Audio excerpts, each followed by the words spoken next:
இப்போ நீங்க பார்த்துட்டு இருக்கக்கூடிய கடல் உயிரினங்கள் சிங்கி இறால் வசிக்கிறீங்க அப்படின்னா உங்களுக்குலாம் ஒரு பெரிய பிரச்சனையே கிடையாது.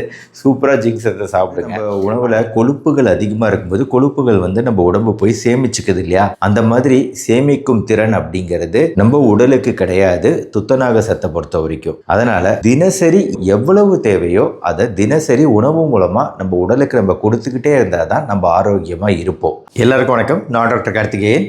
ஜிங்க் அப்படிங்கிற சத்து நம்ம உடலுக்கு இன்றியமையாத ஒரு சத்துங்க. தமிழ்ல இதை துத்தநாகம் அப்படின்னு சொல்றோம்.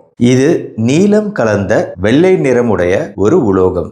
இது ஏன் மனித உடல் ஆரோக்கியத்திற்கு ரொம்ப முக்கியம் அப்படின்னு சொல்றோம்னா, துத்தநாக சத்து நம்ம உடல்ல குறைவா இருக்கும்போது நோய் எதிர்ப்பு சக்தி குறையுதுங்க.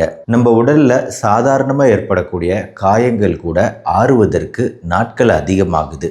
முக்கியமா நிறைய பேருக்கு முடி கொட்டுதல் இருக்கும். ஹேர் லாஸ் ஆகிறதுக்கு காரணம் துத்தநாக சத்து குறைபாடு அப்படிங்கிறது பெரும்பாலானோருக்கு தெரியாத ஒரு விஷயம். மேலும் சில பேருக்கு நுகர்தல், வாசனை திறன், சுவையை உணரும் திறன், இந்த இரண்டுமே குறைபாடா இருக்கும் துத்தநாக சத்து நம்ம உடல்ல குறைவா இருக்கும்போது. அதனால நம்ம உடலுக்கு தேவையான துத்தநாக சத்தை நம்ம உணவு மூலமா கொடுக்க வேண்டியிருக்கு.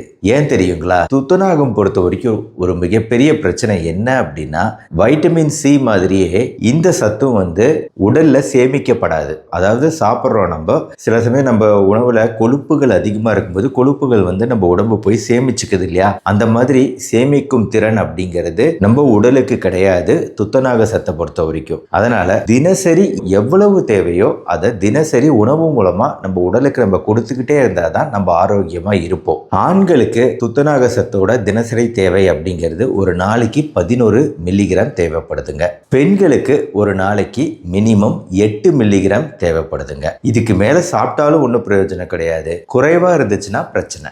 அதனால இன்னைக்கான வீடியோவில் நான் 20 உணவுகள் சொல்ல போறேங்க. இந்த உணவுகள் தினசரி மாத்தி மாத்தி சாப்பிட்டு நம்ம துத்தநாக சத்து சரியா இருக்க மாதிரி பார்த்துக்கணும். குறிப்பா இந்த துத்தநாக சத்து குழந்தைகள், வளர் இளம் பருவத்தினர், பெரியவங்க, பெண்கள், பாலூட்டும் தாய்மார்கள், கர்ப்பிணிகள், இவங்களுக்கெல்லாம் ரொம்ப அவசியமான ஒரு சத்துங்க. துத்தநாகம் அப்படிங்கிற இந்த உலோகம் நம்ம உடலுக்கு வெளியே எப்படி பயன்படுது தெரியுங்களா?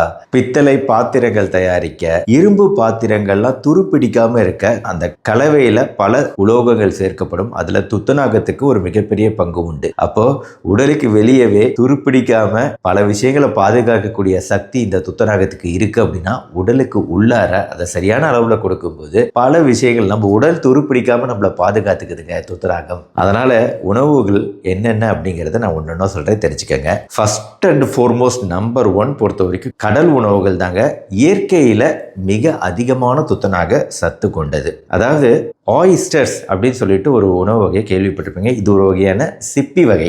சிப்பியை நம்ம கடற்கரையில தானே பொறுக்குவோம் டாக்டர் விளையாடுறதுக்கு. இது என்ன சாப்பிடலாமா அப்படின்னு கேட்டிங்கன்னா சாப்பிடலாம். இந்த ஆயிஸ்டர்ஸ்ல தாங்க மீடியம் சைஸா இருந்தா 8 மில்லிகிராம் இருக்குங்க. இன்னும் பெரிய சைஸ் ஆயிஸ்டர் சிப்பி வகைனா 34 மில்லிகிராம் வரைக்கும் இருக்குங்க 100 கிராமுக்கு. அப்ப யோசிச்சு பாருங்க, 100 கிராம் இந்த சிப்பி வகையை சாப்பிடும்போது ஒரு நாளைக்கு தேவையான சத்து மீடியம் சைஸ் சாப்பிடும்போது பூர்த்தி ஆகுது. பெரிய சைஸ்னா 3 மடங்கு சத்து கிடைக்குது. ரெண்டாவது லாப்ஸ்டர்ஸ் அப்படின்னு சொல்லக்கூடிய சிங்கி இறால். ரொம்ப சுவையானது அப்படின்னு அசைவ உணவு பிரியர்கள் சொல்லக்கூடிய இந்த லாப்ஸ்டர்ஸ் ரொம்ப காஸ்ட்லியானது கூட.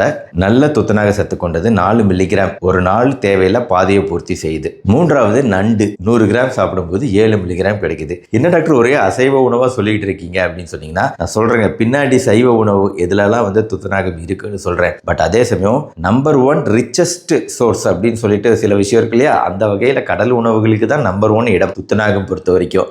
அதனால இதை பத்தி நான் இப்ப ஸ்டார்ட் பண்ணிருக்கேன். மேலும் வீடியோவோட கடைசியில இந்த ஆயிஸ்டர்ஸ், லாப்ஸ்டர்ஸ் இதெல்லாம் எப்படி சமைக்கிறாங்க, இது எப்படி இருக்கும் அப்படிங்கிறதையும் உங்களுக்கு நான் காட்டுறேன். இன்ட்ரெஸ்டிங்கா இருக்கும். அதனால கடைசி வரைக்கும் பாருங்க. 4வதுங்க ஷெல்ஃபிஷ். மட்டி, கிளிஞ்சல்கள், மட்டின்னு சொல்லுவாங்க. இதுவும் ஒரு வகையான சிப்பி வகை தாங்க. இதையும் நான் பின்னாடி காமிக்கிறேன். இதுலயும் நிறைய துத்தநாகம் இருக்கு. ஒரு விஷயம் சொல்ல மறந்துட்டேன். இந்த லாப்ஸ்டர்ஸ் கடல் உணவுகள்லாம் சமைக்கும் போது நல்லா குக் பண்ணணும், நல்லா வேக வைக்கணுங்க. சரியா கழுவி சரியா வேக வைக்கணும். ஏன்னா சில பேருக்கு அலர்ஜி தொந்தரவு வரக்கூடிய வாய்ப்பு இருக்கு அப்படிங்கிறது நம்ம புரிஞ்சுக்கணும். ஒவ்வாமை ஏற்படலாம். சரி போதுங்க, இப்போ சைவத்துக்கு வருவோம். அட்லீஸ்ட் பாலாவது குடிப்பீங்கல்ல. பாலில் 1 கப் பாலில் 1 மில்லிகிராம் நம்மளுக்கு கிடைக்குதுங்க. அதனால தினசரி பால் குடிக்கும் பழக்கம் அப்படிங்கிறது கால்சியம் சத்து மட்டும் இல்லை, இந்த மாதிரி துத்தநாக சத்துக்கும் தேவைப்படுது. அப்புறம் 6வது ஒரு சீஸ் வகை, பாலாடை கட்டி, அதுலேருந்து எடுக்கக்கூடிய சீஸு, அது நம்ம எலும்பிச்சை சாறு, லைம் இதெல்லாம் போட்டு தயாரிக்கப்படக்கூடிய ஒரு விஷயம் அப்படின்னு உங்களுக்கு தெரியும். கரையக்கூடிய விஷயம் அப்படின்னு உங்களுக்கு தெரியும். இந்த சீஸில் 3.3 மில்லிகிராம் இருக்குங்க 100 கிராம் சீஸில். அப்போ சீஸை அப்பப்போ எடுத்துக்கிறது முக்கியம்னு உங்களுக்கு இப்போ புரியும். நான் என்னன்னா 8 மில்லிகிராமுக்கு எவ்வளோ இருக்குது அப்படிங்கிறத உங்களுக்கு எளிமையாக புரியும் வகையில் பாதிக்கு பாதி அப்படிங்கிற மாதிரி நான் சொல்ல போகிறேங்க.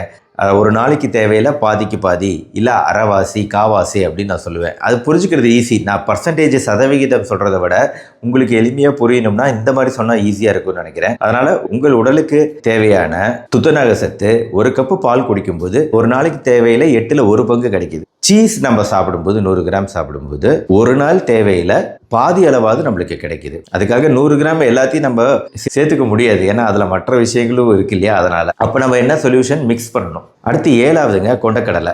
100 கிராம் கொண்டக்கடலையில் 2.5 மில்லிகிராம் இருக்கு. பருப்பு 100 கிராமில் 1.3 மில்லிகிராம் எல்லா வகையான பருப்புகள்லையும். இதுதான் 8வது. ஆக பருப்பு வகைகள், சுண்டல் வகைகள் இதுலலாம் துத்தநாக சத்து இருக்கு. ஆனால் ஒரு பிரச்சனை என்னன்னா ஆன்டி நியூட்ரியன்ஸ் ஃபைட்டேட்ஸ்னு சொல்லியிருக்கேன். இந்த பருப்பு சமைத்தல் வீடியோலாம் நீங்கள் பார்த்துருப்பீங்க. எப்படி அதை ஊற வச்சு எப்படி சமைக்கும் போது வரக்கூடிய நுரையெல்லாம் எடுக்கணும்னு சொல்லியிருக்கேன் இல்லையா. அதை நீங்கள் கம்பல்சரி இதுக்கு ஃபாலோ பண்ணுங்க. அப்படி பண்ணினா தான் நல்லது.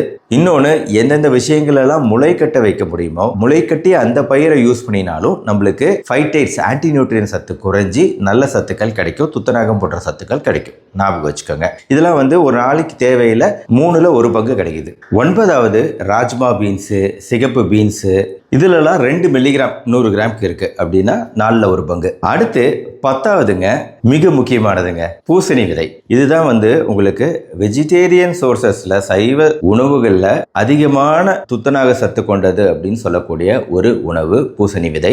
7 to 8 மில்லிகிராம் 100 கிராமுக்கு கிடைக்குது. அப்படிங்கும்போது ஒரு நாளைக்கு தேவை 8 மில்லிகிராம். அந்த 8 மில்லிகிராம பூர்த்தி செய்யுது அப்படின்னாலும் 100 கிராம்ல நம்ம பூசணி விதையை ஒரு நாளைக்கு சாப்பிடவே கூடாது. நான் ரெக்கமெண்ட் பண்றது 5 கிராம்ல 10 கிராம் தான், எந்த விதை வகையா இருந்தாலும். அப்போ பேலன்சிங் சரி விகிதம் எவ்வளவு முக்கியம் அப்படிங்கிறது உங்களுக்கு புரியும்னு நினைக்கிறேன். என்னதான் ரிச்சா நல்ல சோர்ஸா இருந்தாலும் அதிகமா வேண்டாம். 11வது எள்ளு விதைகள்லையும் 4 to 5 மில்லிகிராம் 100 கிராமுக்கு இருக்கு. ஒரு எள்ளு உருண்டை சாப்பிடலாம், தப்பு கிடையாது. 12வது முந்திரியில கூட 5 to 6 மில்லிகிராம் 100 கிராமுக்கு இருக்கு. பாதாம்ல 3 மில்லிகிராம் 100 கிராமுக்கு இருக்கு. ஆக எல்லா விஷயங்களும் இருக்கு. நட்ஸ், சீட்ஸ் எல்லாத்துலயுமே ஓரளவுக்கு ஒரு நாளைக்கு தேவையில்ல பாதி அளவுக்காவது பூர்த்தி செய்யற வகையில எல்லா வகையான விதைகள், நட்ஸுகள்ல உங்களுக்கு துத்தநாக சத்து கிடைக்குது. இந்த மாதிரி ஞாபகம் வச்சுக்கோங்க. சரி, அடுத்த சைவ சோர்ஸ்ல 14வது முக்கியமானதுங்க கம்பு, திணை, சோளம் போன்ற சிறுதானிய வகைகள் நீங்க சேர்த்துக்கிறது. ஒரு நாள் தேவையில்ல 100 கிராமுக்கு உங்களுக்கு 2 to 3 மில்லிகிராம் கிடைக்குது. அப்போ ஒரு நாள் தேவையில்ல 4ல் 1 பங்கு உங்களுக்கு கிடைச்சிடுது. 100 கிராம் கண்டிப்பா சிறுதானியம் நம்ம சாப்பிடலாம். அப்படிங்கும்போது சிறுதானியத்தோட நன்மை நம்ம புரிஞ்சுக்கலாம். 15 காளான்க. காளான்லயும் 1லிருந்து 3 மில்லிகிராம் 100 கிராம் காளானுக்கு. 16வது கீரை வகைகள்ங்க. எல்லா வகையான கீரை வகைகள்லையுமே 1 மில்லிகிராமாவது இருக்கு. 8ல் 1 பங்காவது இருக்கு. முருங்கைக்கீரை குறிப்பா நீங்க சாப்பிட வேண்டிய கீரை. 17 பூண்டுல 1 to 2 மில்லிகிராம் 100 கிராம் பூண்டுக்கு இருக்கு. அப்படிங்கும்போது பூண்டு மூலமா நம்மளுக்கு துத்தநாகம் கிடைக்குது. 18 கொள்ளு. 19 கேழ்வரகு. கொள்ளு ரசம் சாப்பிடுங்க, கேழ்வரகு கஞ்சி சாப்பிடுங்க. எல்லாமே ரொட்டேட் பண்ணிக்கிட்டே வாங்க. நான் சொன்ன உணவு முறைகளில் எடுத்து எழுதிட்டீங்கன்னா இது நம்ம ரொட்டேஷனில் நம்ம எடுத்துக்கணும் அப்படின்னு நீங்கள் ஒரு முடிவு பண்ணிட்டீங்கன்னா உங்களுக்கு துத்தநாகம் சத்து கரெக்டாக கிடைச்சிக்கிட்டே இருக்கும். லாஸ்ட் அண்ட் ஃபைனல் 20வது சாக்லேட்டுகள். டார்க் சாக்லேட்டில் இருக்குங்க துத்தநாகம். நல்லா ஒரு 3.3 மில்லிகிராமே இருக்குது 100 கிராமுக்கு. அதனால் அதுக்காக சாக்லேட்டு நம்மளுக்கு நல்லது கிடையாது இல்லையா, சாப்பிட முடியாது. நான் மறந்துட்டேன்னு நினைக்கிறேன். அன்றைக்கி மட்டன், சிக்கன் இதுலேயுமே நம்மளுக்கு ஆக்சுவலாக அந்த லாப்ஸ்டர்ஸு, ஆயிஸ்டர்ஸு, நண்டு வகைகள், சிப்பிகள் இதுக்கு கீழேயே வர வேண்டியது மட்டன், சிக்கன் வகைகள் தான். அதில் அதாவது ஒரு நாள் தேவையில்ல அரைவாசி பூர்த்தி ஆகிடும் 100 கிராம் சாப்பிடும்போது, மட்டன், சிக்கன் சாப்பிடும்போது. எனிவே நான் சொன்னேன் இல்லையா, ஆயிஸ்டர்ஸு, லாப்ஸ்டர்ஸு. இப்போ நீங்கள் பார்த்துட்டு இருக்கக்கூடிய கடல் உயிரினங்கள் சிங்கி இறால் ரொம்ப காஸ்ட்லியானதுங்க. இந்த சிங்கி இறால் சுவையானது அப்படின்னு சொல்லுவாங்க. இந்த சிங்கி இறால் ஆகட்டும், ஆயிஸ்டர்ஸ் அப்படின்னு சொல்லக்கூடிய ஒரு வகையான சிப்பி வகை, இதுக்குள்ளே இருக்கக்கூடிய அந்த ஃப்ளெஷ்ஷு இதை சாப்பிடுவாங்க. மட்டி மீன் வகைகள், சிப்பிகள், இது ஒரு விதமான சிப்பிகள். சிப்பிகளுக்கு உள்ளாரியும் உயிருள்ள உயிரினங்கள் இருக்கு. நல்ல சத்து மிக்க நல்ல ஜிங்க் மற்றும் பல சத்துக்களை கொண்டது இந்த மட்டி மீன் வகைகள். இன்ஃபேக்ட் இதில் தான் வந்து உங்களுக்கு இறால், பிரான்ஸ் வகைகள் அதுவும் அடக்கம்.